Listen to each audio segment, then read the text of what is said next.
All right, so today's focus will be our gas laws, all right, for high school, college prep chemistry class. Now, with gas laws, what we're going to do is we're going to use some math using these equations, which we'll talk about in just a minute, to make predictions about the behavior of gases, okay, under certain conditions.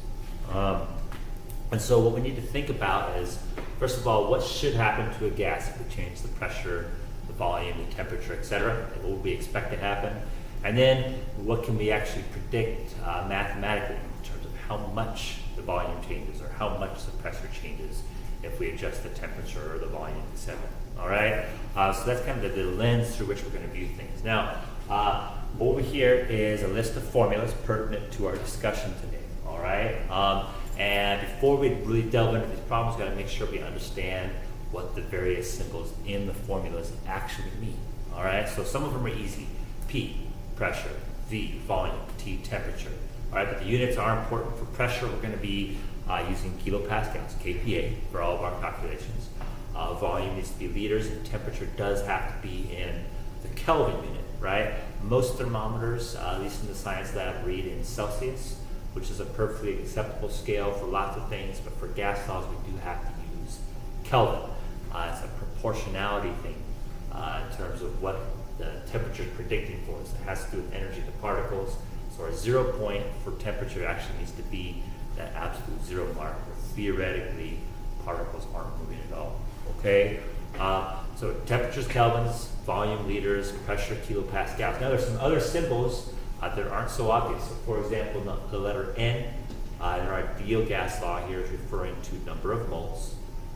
We have two M's to worry about, capital M and lowercase m. Big M is referring to molar mass, which you guys should all know. We get that typically from the periodic table. Little m is the actual measured amount you have in front of you. So if I had some hydrogen gas in a container, right, I know the molar mass of that hydrogen is 2.02, right? But how much hydrogen do I actually have in mass? Like grams, right? That'd be my little m. All right, and then in the final equation down here, little d is referring to density, because sometimes that's pertinent to what we're talking about. And the kicker is, which formula do we use based on the information we're given in the question and based on what type of prediction we're being asked to make, all right? And then we look at our number and say, does that number actually make sense? Is that what we would expect to happen if we have certain conditions? All right, so let's start with number 3. So those of you in my class will be looking at the Chapter 12 practice test on gas laws that you guys got. If you're not in my class, all the stuff's on the board anyway, so you can just follow along. All right, so number 3, it says a gas occupies a volume of 2.4 liters at 20.1 kPa. What will the volume be at 160.8 kPa if the temperature is constant? All right, so how do we pick which formula we should use for this question? And the way to do that is, okay, what's happening here? So what's happening is we're taking a certain amount of gas.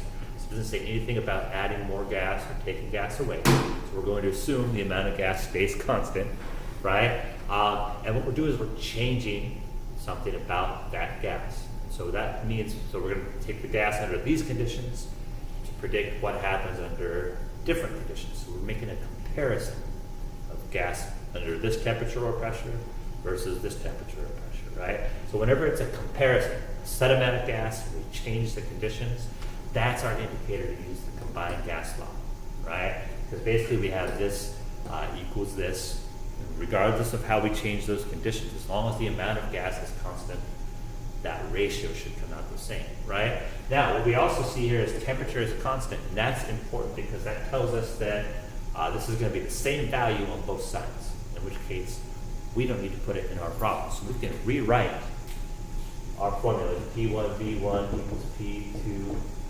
V2, all right? So again, how did I know to use combined gas law? Because I have a certain amount of gas where I have known conditions here. I want to make a prediction about different conditions. So we're comparing the gas under different conditions. It's a comparison problem. That's the combined gas law. All right? And in this case, temperature is constant, so we just take it out of the equation and rewrite it like that. All right? So now it's just a simple matter of filling in our values, right? So the value should be 20.1 times 2.4 equals 160.8 times V2, right? So again, I'm being asked to predict my new volumes. My new volume is my unknown value. Right. So before we do the math, what should happen to the volume if I increase the pressure? All right, and this is very intuitive. If you put more pressure on a volume of gas, we would expect the volume to shrink. Okay, so we would expect our volume to shrink, and because our pressure is actually significantly higher, we probably expect a fairly significant decrease in our volume. So let's do the math. Our new volume should come out to be less than what we started. Okay, so we divide both sides by 160.8. We should get V2 equals 0.30 liters. Now, did our volumes go down as we expected? Sure did, right? Did it go down significantly? Yes.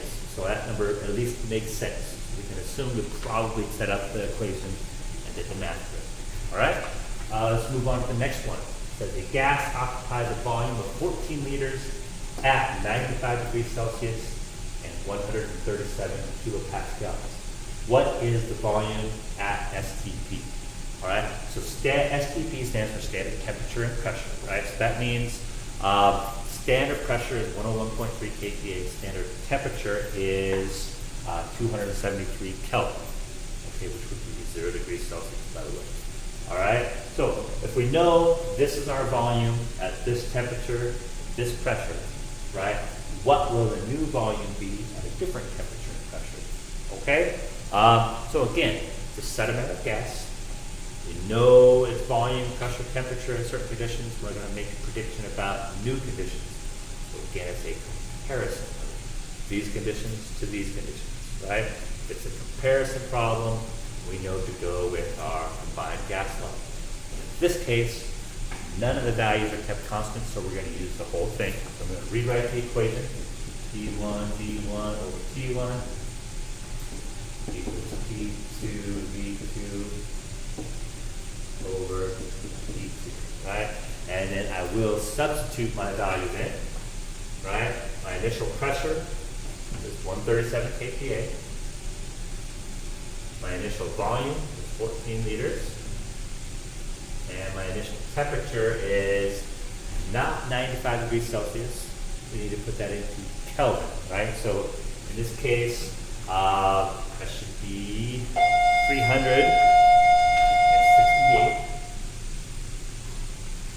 degrees Kelvin, right? So again, we just take 95, add 273 to it, all right? Now, that number, that ratio of pressure, volume, and temperature should be equal on this side with different pressure and different temperature, so we therefore should get a different volume for a volume that at least makes sense, okay? So, my pressure is going to go from 137, and it's going to go down to 101.3. So, decreasing the pressure, right, that would, to me, signal an increase in my volume. So just based on that by itself, the fact that the pressure goes down, I would expect my volume to go up. Damn it.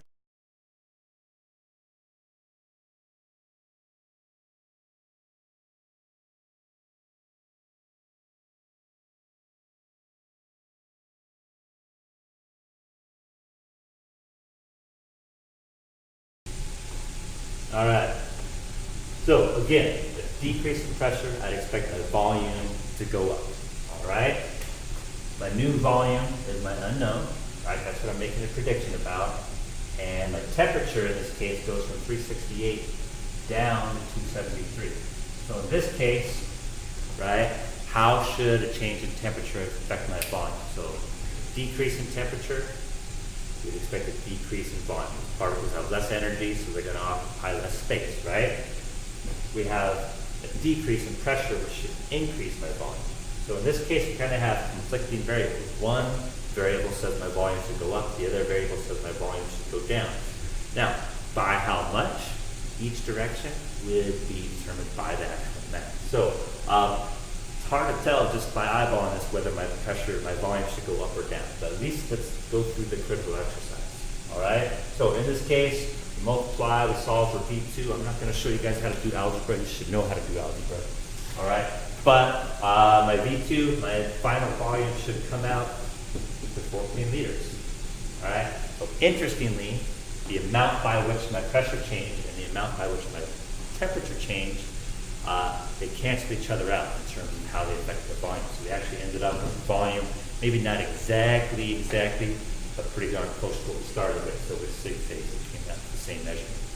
Does it make sense that it came out the same? Yes. Why? Because even though the pressure change says our volume should go up, the temperature change says the volume should go down.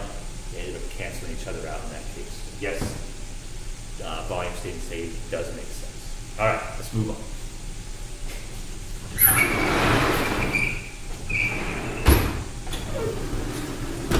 All right, so different type of problem now. We have a sample, right, of gas, has a density of 0.18 grams per milliliters at STP. What is the molar mass and what is its identity? So notice with this question, we're not changing any of the conditions, right? We're not starting with this temperature and ending with this temperature. We just want to know the variable, in this case, the molar mass of this particular gas, all right? And then we could probably use the molar mass to identify what the gas actually is, all right? So because we're not changing the conditions, right, that's an indicator we're probably not going to go with our combined gas law, all right? So we have our three modifications of the ideal gas law. So now we just look at the information given. And the dead giveaway is the fact that we're given a density in the question, right?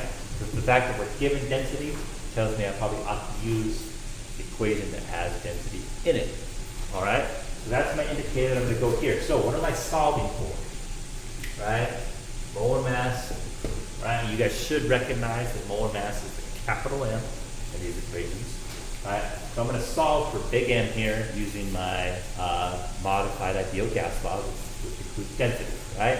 So I like to rewrite the equation to get the variable I'm solving for by itself. So I'm going to rewrite this big M equals, right? And so to get M by itself, I'm going to divide both sides by P. It's going to be D R T over P. All right? And so now it's just a simple matter of plugging numbers in. Now it does say at STP, which again, STP is 101.3 kPa, 273 Kelvin. If you're in my class, you don't have to memorize that. Those numbers will be given to you, okay? So big M is going to be equal to 0.18 times 101.3 times 273. Whoops. That's R, excuse me. 8.31, and that's over the pressure of 101.3. Sorry about that. I don't remember writing very well, okay? So M is equal to DRT over P, not dPT over P. Sorry about that. All right, R, that number, remember we talked about that, is 8.31. I'll use that again.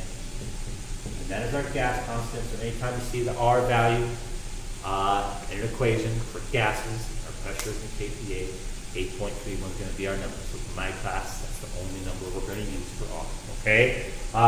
So do the math, and I should get big M equals 4.0 grams per mole. All right?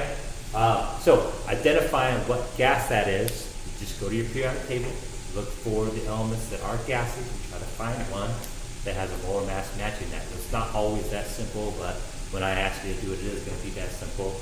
In some cases, it might be like carbon dioxide that has a pretty common 44.01 grams per mole, right? So what are some gases on the periodic table with a molar mass of 4? Well, there's only one of them. I can make this helium. All right? And that's how we do that problem. Okay? So, moving on. Number 11. It says, what is the pressure exerted by 54 grams of nitrogen gas in a 37-liter container at 27 degrees Celsius? All right, got some students playing pranks on me trying to erase numbers, but I caught them that time. All right, so we have a 37-liter container, at 27 degrees Celsius. All right? So, what are we given in this question? We're given a mass. Now, that's not a molar mass, that's just a measured amount. So, that's a little m, right? So, that's my immediate indicator right there that I probably want to go with this equation, right? I know I don't want to use the combined gas law because I'm not changing any conditions to compare with, right? So, I'm going to go this equation right here, and what I'm going to solve for is P. So, pressure is my unknown, right? So, I'm going to isolate the pressure from this equation. So, I'm going to go MPV equals little mRT, and I'm going to isolate pressure by itself, so I'm going to divide both sides by big M and V. So I'm going to rewrite this as P equals little m RT over big M and V. All right? So with this, pressure will be equal to my mass, 54. My R is 8.31. It's always 8.31. My temperature is 27 degrees Celsius. So we got to add that to 273. That would be 300 Kelvin. Okay. Over my molar mass of nitrogen gas. So 2 nitrogens makes that 28.02. And again, we get that from the periodic table.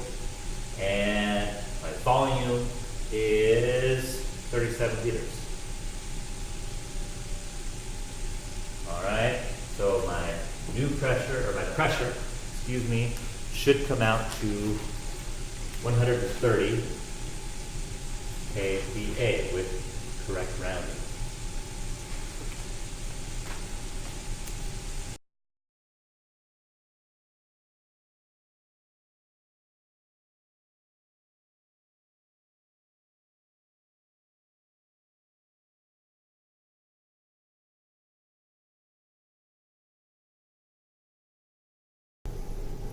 All right, last one.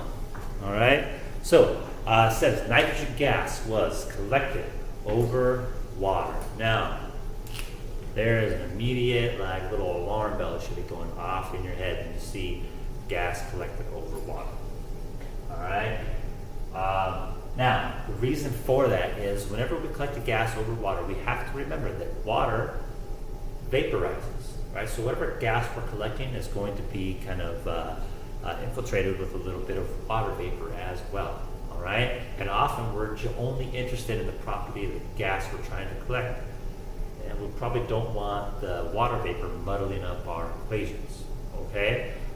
So, immediate warning sign. We see gas collected over water. That means we need to do something about the little bit of water vapor that's going to kind of pollute our gas, all right? We'll talk about what to do there in just a second, all right? So, I'm going to underline that, highlight it, so I remember I got to do something about that. We'll talk about what to do, all right? That was at 45 degrees Celsius. The pressure in the 9-liter container was 139 kPa. As the container was compressed to 3 liters, the temp was raised to 50 degrees Celsius. What is the final pressure? So, first of all, we got to do something about the water vapor. Second of all, once we do take care of that water vapor, what do we do next, right? So again, we're taking a certain amount of gas, we're changing the conditions. It's a comparison problem, so which formula do we use? Combined gas law. Now, before I do anything with the combined gas law, I gotta take care of that little added water vapor that's gonna cause problems for me, okay? So, the way we do that, and it's actually really simple. We find the vapor pressure of water at various temperatures. Now, it is important. The amount of pressure water applies is contingent on the actual temperature of the water over which the gas is being collected. So I, of course, will give my students a chart. So you get a chart just like this one. If you're not in my class, I'm sure your teacher will give you a similar chart or teach you how to find that, okay? So all we're going to do is we're going to find my temperature, which is 45 degrees Celsius, right here. So that's actually the bottom number on that graph, on that chart. And I'll find that the vapor pressure of water at 45 degrees Celsius is 9.8, all right? So what that tells me is, of this 139 kPa, 9.8 kPa comes from water. So this is not the pressure of my dry nitrogen gas. That's the total pressure, all right? But it's a really simple calculation. All I'm gonna do is I'm gonna go 139, which is my total pressure, minus, okay, the added pressure of the vapor, right? So at 45 degrees Celsius, right, our vapor pressure is 9.8. So I'm just gonna subtract that 9.8, right? And what that will give me is, with proper rounding, I'm going to just round that to 129 kPa, right? I use sig fig rules there, okay? If you're not familiar with those, that's a lesson for another time. But that's why I rounded to 129 instead of making it 129.2, okay? Anyways, so this is the pressure of the dry nitrogen gas at that temperature and that volume, okay? So this is the pressure I'm going to use in my calculations, not the 139. Again, my warning to do that was the fact the gas was collected over water, all right? So now I can actually run the rest of the calculation. I need to use the adjusted pressure, which subtracted out the vapor pressure of water, all right? So again, because I'm taking a certain amount of gas and I'm changing the conditions, that's a combined gas law problem. I'm going to go back to my formula we started the day with, right? So I've got an initial pressure of 129. Almost made the mistake myself. Okay, my initial volume is 9 liters, and my initial temperature is not 45 degrees Celsius, but 318 Kelvin.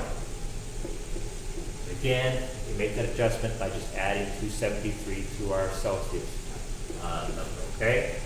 Right? So that's my initial conditions. My new conditions, right? I don't know my final pressure, so that's my unknown. My new volume is 3 liters, and my new temperature is 5 degrees warmer, so that's going to be 323 Kelvin. All right? And so in doing the math, right, I'm going to cross multiply and divide, do the algebra involved, and I should get my new pressure, P2 equals 393 kPa. Now, if your teacher is like me and they'd like to see you guys round appropriately based on sig figs, we only have one sig fig in our problems here, which means this should round. Actually, the best way to round this would be to say 400 kPa. All right? So, again, how do we go about solving gas law problems? We think about things logically.